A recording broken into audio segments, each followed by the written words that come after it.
अस्सलाम वालेकुम नाज़रीन, ईद के दिनों में जो गोश्त इकट्ठा किया गया था, बहुत से लोग ये सवाल करते हैं कि जो कुर्बानी का गोश्त है उसकी लाइफ क्या है, उसको हम कितने दिन तक फ्रिज में या फ्रीज़र में रख सकते हैं।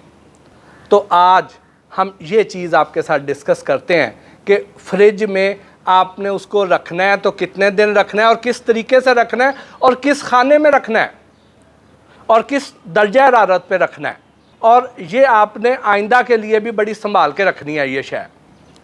अब सबसे पहला काम तो आपने ये करना है कि जो भी गोश्त के पैकेट आप बनाते हैं, वो चाहे कुर्बानी के गोश्त के हों, चाहे बाद में भी आप गोश्त इकट्ठा अगर लेके आते हैं, उस वक्त भी आपने अपने पोर्शन साइज़ के हिसाब से पैकेट बनाने हैं।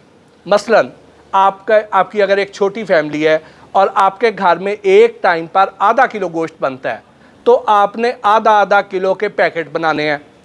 उसके बाद आपने ज़िपर लिफाफा लेना है, वो लिफाफा जो ऊपर से सील हो जाता है, उसके अंदर आपने गोश्त रखना है और उसके बाद रखने के बाद उसको आपने ज़िपर से बंद कर देना है। अब वो एयर टाइट बंद हो गया। उसके बाद उस लिफाफे के ऊपर आपने तारीख़ लिखनी है कि किस तारीख़ को ये आपने फ्रीज़र में रखा था। अब फ्रीज़र में आपने कहाँ पे रखना है? फ्रीज़र में आपने गोश्त को जब भी रखना है, आपने हमेशा फ्रीज़र के सबसे नीचे वाले खाने में रखना है। ये नहीं करना है कि गोश्त को ऊपर वाले खाने में रख दिया और नीचे उसके आपने कोई डेयरी प्रोडक्ट रख दिया, आइसक्रीम रख दिया, सपोज़ चीज़ रख दिया आपने, या कोई और डेज़र्ट बना के आपने उसमें ठंडी होने के लिए रख दिया है, या और आपने ये किया है कि जो बर्फ़ वाले प्याले हैं वो आपने पानी के भर के आपने बर्फ़ बनाने के लिए रख दिए हैं। तो अगर ऊपर वाले खानों में गोश्त है और फ्रिज का दरवाज़ा बार बार खुल रहा है, या लंबी लोड शेडिंग हो गई है, या फ्रिज में कोई ख़राबी हो गई है, कूलिंग वैसी नहीं रही है, तो गोश्त में से खून टपकेगा और वो नीचे आइसक्रीम में आएगा या वो उस बर्फ़ में आएगा। तो उससे ही होगा कि वो नीचे जो पानी है वो आलूदा हो जाएगा, उसमें बैक्टीरिया आ जाएगा और उसमें अरबों की तादाद में, एक कतरे में भी कई अरब बैक्टीरिया हो सकते हैं। तो वो उसमें आएगा और उसको ख़राब कर देगा, और वो अगर ख़राब होगा तो आपकी सेहत ख़राब होगी। उसके बाद आपने करना ये है कि फ्रीज़र के टेम्परेचर पर नज़र रखनी है। नॉर्मली हमारा तासुर ये है कि कोई भी शय जो 0 डिग्री पे जाती है तो वो जम जाती है, जबकि ऐसा नहीं होता। जो जमने का टेम्परेचर है वो 0 डिग्री नहीं है, वो है -18 डिग्री। 0 फ़ारेनहाइट है, और अगर हम उसको डिग्री में देखेंगे, सेंटीग्रेड में देखेंगे, तो फिर वो -18 डिग्री सेंटीग्रेड है। तो एक तो आपने ये मिसकंसेप्शन दूर करनी है। उसके बाद अब चूँकि हमें नॉर्मली पता नहीं होता है कि वाकई इसका ये -18 टेम्परेचर है या नहीं है, तो हम कैसे चेक करेंगे? एक तो तरीका ये है कि हम उसके अंदर थर्मामीटर रख दें थोड़ी देर के लिए, तो वो हमें बता दे कि इसका टेम्परेचर -18 है या नहीं है। दूसरा तरीका ये है कि हम सादा झटका तरीका ये है कि हम ये देखें उसमें जो गोश्त का पैकेट रखा हुआ है, अगर तो वो पत्थर की तरह सख्त है तो इसका मतलब ये है कि वहाँ पे फ्रीज़र का टेम्परेचर ठीक है। अगर वो पत्थर की तरह सख्त नहीं है, एक साइड से हल्का हल्का नरम हो रहा है, या उसके अंदर थोड़ा थोड़ा अंदर उसी ज़िपर बैग में पानी भी डिपॉजिट हो रहा है, तो इसका मतलब ये है कि फ्रीज़र का टेम्परेचर ठीक नहीं रहा।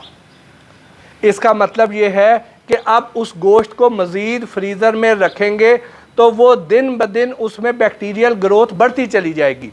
तो ऐसे गोश्त को फौरी तौर पे आप कंज्यूम कर लें, यानी इसकी लाइफ यूँ डिटरमिन करेंगे कि जब तक फ्रीज़र में मौजूद गोश्त पत्थर की तरह सख्त रहेगा तो उसको आप इस्तेमाल कर सकते हैं, वो चाहे साल भी पड़ा रहे, उसे कोई फ़र्क नहीं पड़ेगा। लेकिन अगर वो नरम होना शुरू हो गया है, वो चाहे फ्रीज़र का दरवाज़ा बार बार खुलने की वजह से, या लंबी लोड शेडिंग की वजह से, या आपने कई बार कोई गरम शय फ्रीज़र में रख दी है, तो उसने फ्रीज़र की सारी जो कूलिंग है वो उसने कंज्यूम कर ली है, तो उसकी वजह से भी अंदर टेम्परेचर जो है बढ़ जाएगा और गोश्त नरम हो जाएगा और उसके अंदर बैक्टीरिया ग्रो करेगा, और बैक्टीरिया ग्रो इस तरह करेगा कि वो 1 से 2 होंगे, 2 से 4, 4 से 16, और 16 को फिर आगे 16 से मल्टीप्लाई करेगा और वो बड़ी तेज़ी से उसमें अपनी आबादी में इजाफा करता है, उसके अंदर से ही खुराक लेता है और उसके अंदर ही फुजला खारिज करता है। ये जो उसके अंदर से बदबू आती है ख़राब होने की, वो बेसिकली उसके फुजले की बदबू होती है। तो इसलिए आप यही एक टोटका है कि अगर वो पत्थर की तरह सख्त है तो आप इस्तेमाल कर सकते हैं। फिर ये भी लोग पूछते हैं कि अगर हमने उसको निकाला है और निकाल के डीफ्रॉस्ट कर दिया है तो उसमें से थोड़ा सा गोश्त इस्तेमाल कर लिया, बाकी हमने फिर फ्रीज़ कर दिया है, तो ऐसा नहीं करना आपने। उसमें यह है कि जैसे मैंने आपको पहले बताया कि आपने पोर्शन साइज़ रखना है और जो पोर्शन निकालेंगे उसको सारे को कंज्यूम करना है।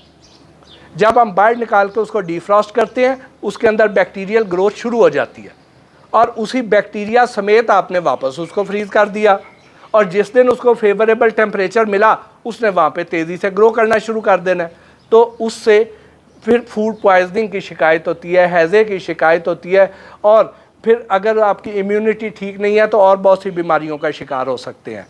तो आप इसका ख़ास ख्याल रखिए। अगर आपने पोर्शन साइज़ नहीं बनाया तो आप ये तो कर सकते हैं कि उसको एक बार फिर पका लें, हाई टेम्परेचर पे ले जाएं और फिर आप उसको रख लें, तो उस केस में तो वो फिर महफूज हो जाएगा।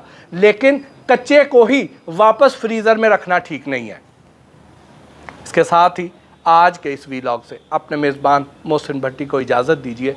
अल्लाह ने के बाद।